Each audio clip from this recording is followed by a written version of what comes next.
Hello everyone, Darren here, and welcome to the 32nd installment of the Map Awareness series. Now, we are joined here with a user-submitted replay by Mattsandb. I think I'm pronouncing that right. I apologize if I butcher it. And he pretty much sent me a link to one of his replays and told me to use it for a map awareness video. And of course, I'm really not going to refuse anyone that takes the time to submit a replay to me. So, of course, since this was, I had to record this off YouTube and stuff. There's no audio because my speakers are absolutely trashed at this point. So, obviously, there's no game quality. Just my lovely soothing AMSR voice. Yes. Anyway, so he's on Highway, turning out to be, at least for me, still remember playing it like the good old days. And he's doing pretty much what I'm doing right now, what I normally do, and that is going to be going to town and riding this ridge line here, especially if you have good gun depression or anything like that. This ridge is pretty good. Also really good for farming, getting early shots, and of course supporting the light tank that may be bold enough to actually go and spot, much like what I believe the light tank is doing right there in the middle of the map. I can't quite tell if that's a light tank. But yeah. Anyway, it's a pretty good game, and this kind of goes to show how the right placement and the right reaction and intuition can actually lead you to have a very, very good game. Now, right away, he's kind of noticing that he kind of sees an opportunity, potentially at least, for him to go in. So early on in the game, I would almost say this is kind of suicidal, especially in such a large tank, but you will notice here that he manages to pull this off really nicely. This is also a definition of map awareness for the enemy team of what happens when you completely leave a flank unprotected. And, yeah, really not much other than they kind of get what's coming to them with this result here. So he is pretty much gone up to, I would almost pretty much say, the last line of defense for their base, unopposed, and he's now able to just casually farm these tanks here. Now, you're going to see here a couple times he's going to take a couple blind shots at tanks, and again, this is good intuition to learn. The tank may not be there, and it may not be seen. Well, I mean, the tank may not be seen, but it may still be there. So this is why sometimes you see really good players, or even myself during my live streams here, take a second shot at a position where a tank was last spotted, because they may still be there. And they may be thinking, oh, I'm unspotted, so they can't shoot me, and that's completely false.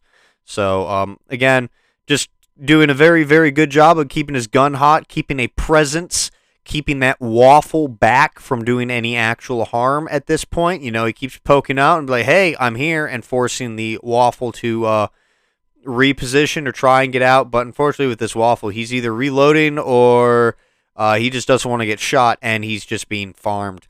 The one thing I probably would have done here with this is I probably would have switched to my 4 HE rounds that I see that he has, and I probably would have just tried to deal with the waffle here quickly, or more quickly than what he's doing right now. But hey, you know, damage is damage, and in a certain situation where I can't really afford to be firing HE because I don't know what may sneak up on me, I can totally see how sticking to APCR is a justification right there.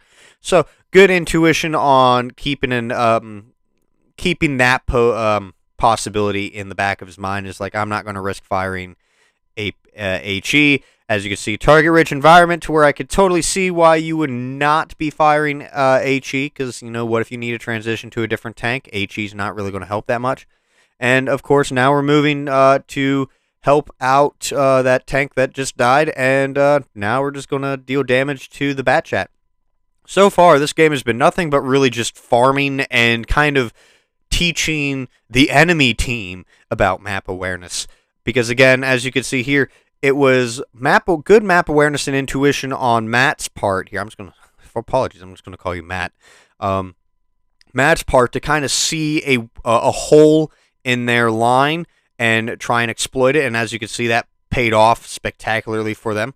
this is another good skill that people should learn, and that's not relying on auto aim. As you can see, not one, but 2 shots, no RBRT, and that was all done without actually aiming. All he did was just move his cursor in third person, and he got 2 shots.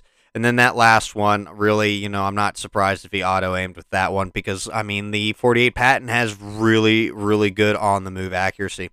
At this point here, this really isn't even a contest. We are just basically farming the younger German brother that is the M48A2 Patton with the engineering plow. That does not stop anything other than, like, maybe HE and heat from tier 10s. But yeah, no, I mean, this game here, it's been really nothing but farming, but many lessons and very good examples of lessons being demonstrated here, as well as, I guess, really a good lesson again for the enemy team of, hey, this is why you don't do this. This is why you always have people watching the line, being basically aware of weaknesses and pretty much what is going on here. So, yeah, it's basically a cleanup at this point here. He had the health to be able to sacrifice some health, and now it just became a cleanup operation. And, I mean, again, just that early exploitation paid off huge for him, and you're going to see that here in a second, as he is walking away with almost a Top Gun and over 8,000 damage raw. And, I mean, that is just a spectacular battle, and that just goes to show if you are able to see holes in the enemy's line and you are able to exploit them successfully, you're going to have a huge payoff if you manage to do it all correctly. And just the fingers mesh together if you kind of know what I'm talking about with that. Everything just falls into place. But that's going to do it for this video. I'd like to thank you all for watching. If you enjoyed this video, hit that thumbs up. And if you want to see more videos like this one, don't forget to subscribe. But until next time, this has been Darren of WoTC Academy.